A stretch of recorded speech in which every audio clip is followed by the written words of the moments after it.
O ministro Alexandre de Moraes lembra cada vez mais um personagem de filme em fuga da polícia. Acabou detido no aeroporto de Dubai, nos Emirados Árabes Unidos.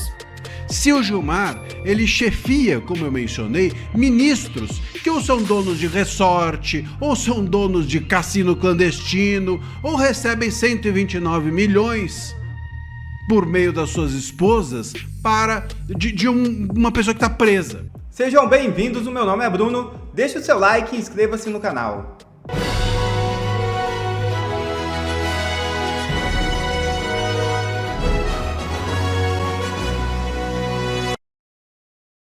André Mendonça cobra sigilo da PF e critica vazamento seletivo de informações. É isso mesmo. O ministro André Mendonça do Supremo Tribunal Federal elevou a pressão sobre a Polícia Federal após sucessivos vazamentos de informações sigilosas das investigações envolvendo o Banco Master.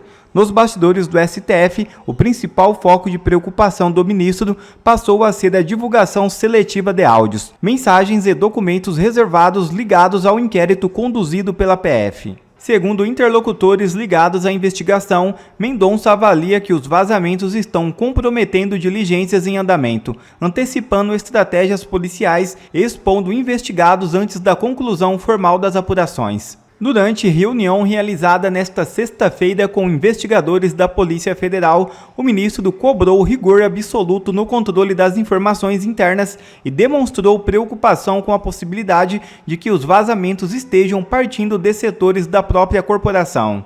A tensão aumentou após a divulgação de áudios atribuídos ao senador Flávio Bolsonaro em conversas com Daniel Vorcaro sobre repasses milionários para o filme Dark Horse, cinebiografia do ex-presidente Jair Bolsonaro. A exposição do material ampliou a crise política em torno da investigação e colocou ainda mais pressão sobre a condução do inquérito.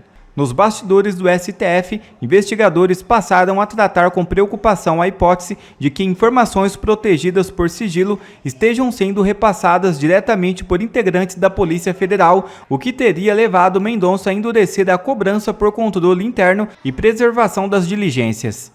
A reunião também ocorreu um dia após a prisão de Henrique Vorcaro, pai de Daniel Vorcaro, em Belo Horizonte, e serviu para alinhar os próximos passos das operações relacionadas ao Banco Master e fraudes no Instituto Nacional do Seguro Social. E foragido do caso Master é preso nos Emirados Árabes, diz PF. É isso mesmo.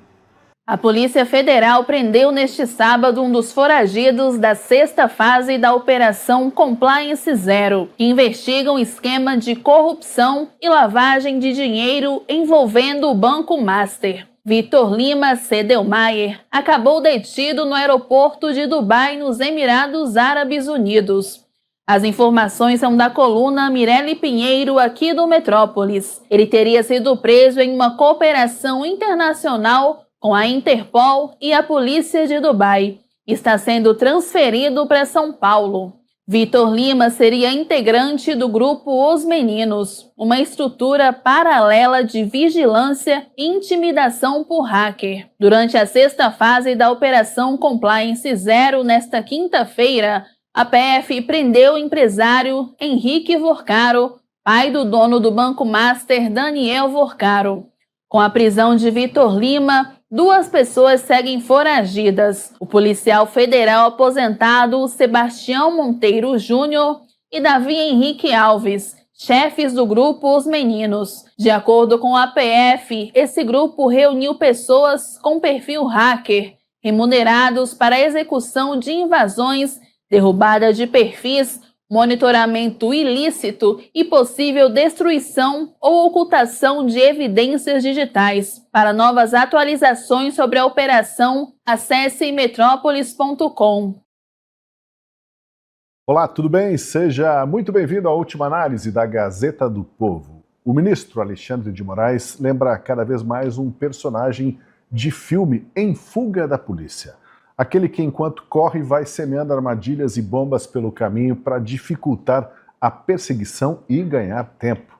O movimento mais recente foi suspender a aplicação do projeto de dosimetria e redução de penas aos condenados pelo 8 de janeiro, projeto que foi aprovado de forma expressiva pelo Congresso.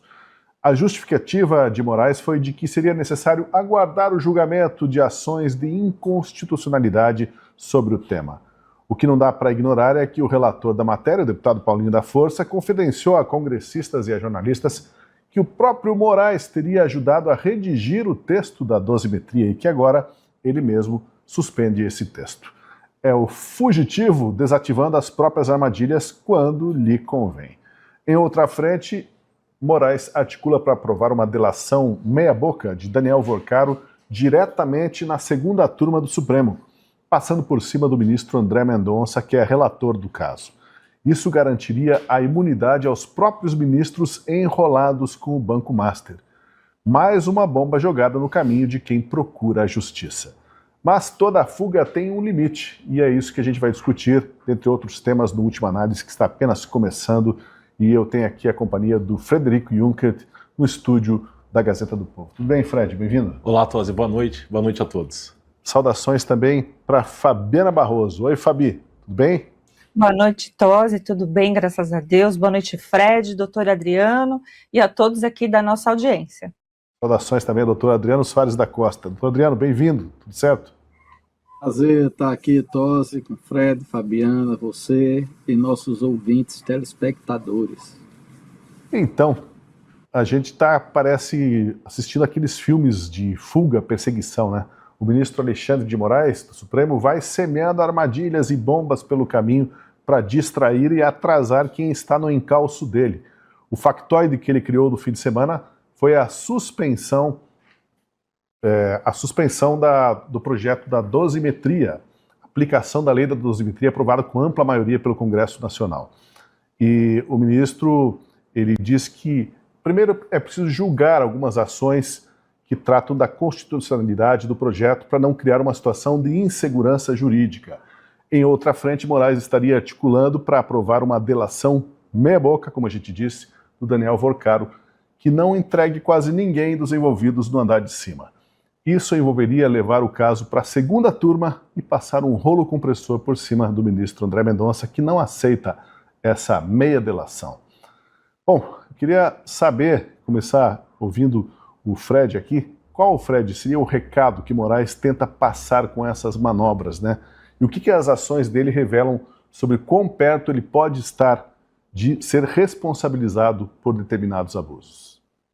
Bom, Tosi, por tudo que já veio a público, e você lembrou bem esse episódio, em que o próprio Paulinho da Força reconheceu que esse texto, né, contou com a participação do ministro Alexandre de Moraes, é mais um ato de desatino dele, de mandar suspender a lei da dosimetria dentro de uma execução penal individual, um dos casos ali, né, das réis do 8 de janeiro, que inclusive fez um pedido para que a lei fosse imediatamente aplicada ao seu caso, e desconsiderando mais uma vez, né, o que dispõe a Constituição, a própria Lei 9.868, que é a lei que regulamenta as ações de controle concentrado de constitucionalidade e que prevê que uma medida cautelar de suspensão de lei tida como inconstitucional depende da aprovação da maioria absoluta da Corte.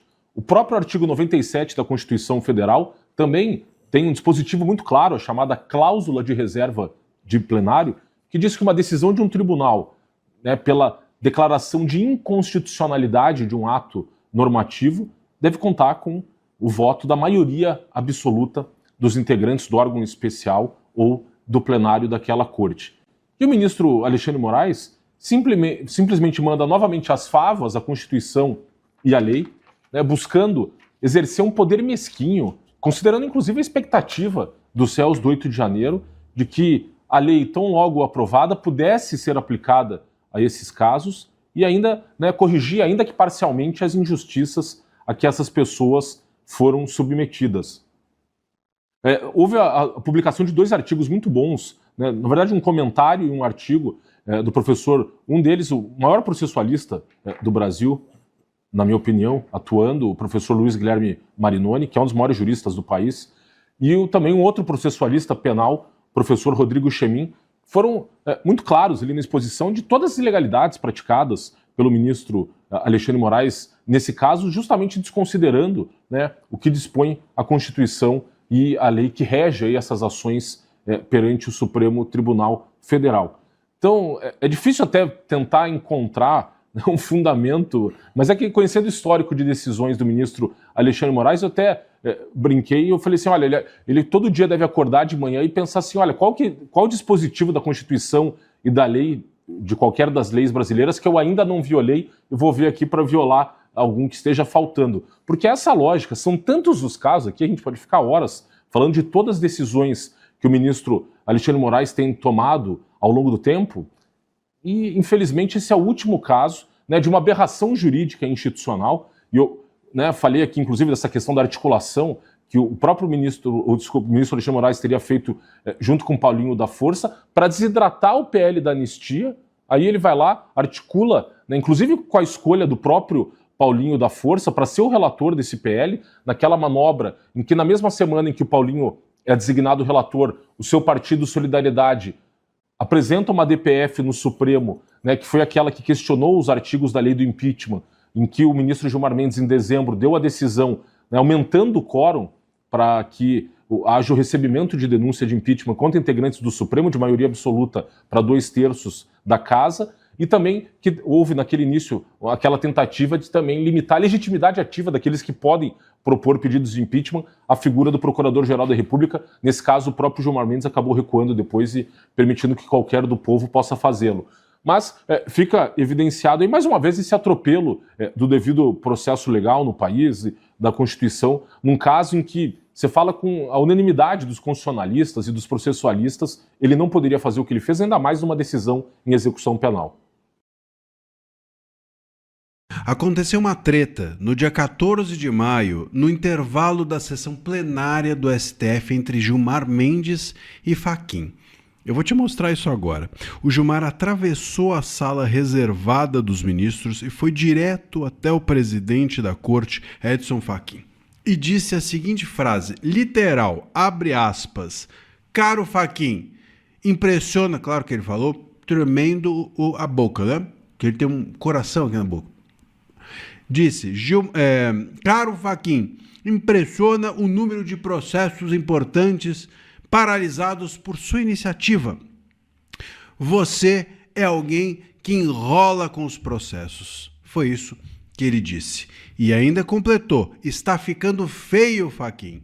O Barroso não gostava de perder, mas era mais elegante porque reconhecia o resultado. Ou seja, o Gilmar acusou literalmente o Fachin de segurar a pauta para que processos que não interessavam ao Fachin que fossem votados, ou que o Fachin perderia se fossem votados, perderia na visão dele do que seria certo, fossem adiante. Os processos a que se refere o Gilmar eram processos sobre mineração em terras indígenas, eram revisão da vida toda, enfim, coisas que não importam para nós nesse momento. E não importa também essa discussão, porque o que está por trás dessa discussão é a velha briga pelo Código de Conduta. O Gilmar está querendo fritar o Fachin. O Fachin depois veio a público e, inclusive, respondeu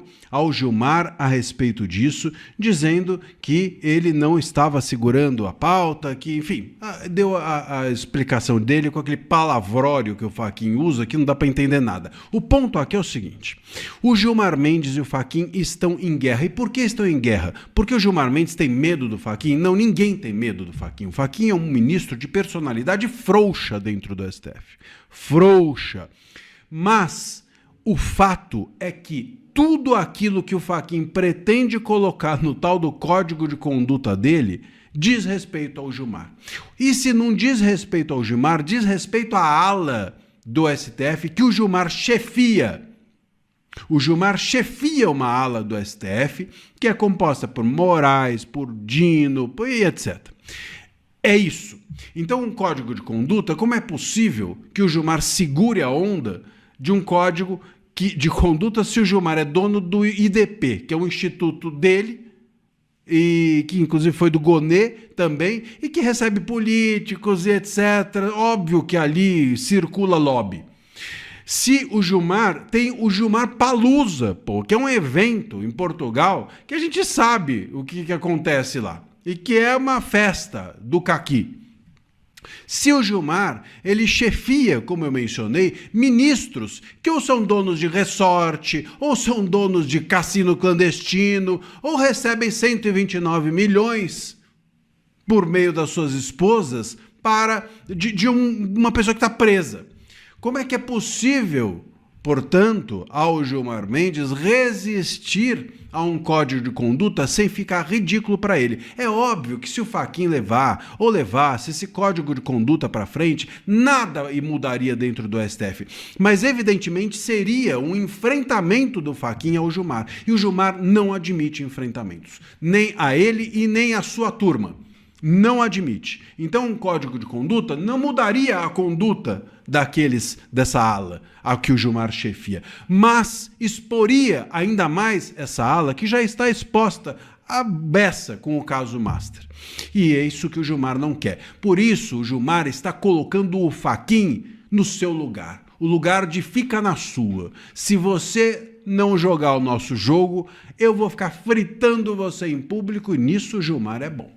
Se tem uma coisa que o Gilmar faz bem, é de expor os outros, é de falar com raiva de todo mundo, é de colocar todo mundo numa situação indigesta, como o próprio Barroso, que ele disse que era o mais elegante que o Fachin, fez, ou expôs, ou disse, quando mencionou, né, que ele era uma pitada de, lembra disso? Psicopatia com não sei quem, enfim, aquela frase toda que todo mundo vai lembrar. Portanto, meus amigos, o ponto é isso. Disse, inclusive, o Barroso, à época, que era muito penoso conviver com o Gilmar. Então, o Gilmar é muito bom em deixar todo mundo desconfortável, e é isso que vai acontecer com o Fachin se ele seguir insistindo com esse código de conduta. O Fachin, a tendência é voltar para a casinha dele. Ele vai voltar para o lugarzinho dele e ficar quieto, que é o lugar onde o Fachin fica bem. Quieto, escondido no bastidor, debaixo da cama. O Fachin, ou o fraquinho, não é de nada, meus amigos. Esse vídeo até aqui, deixe o seu comentário e não se esqueça de se inscrever no canal e deixar o seu like. Até a próxima!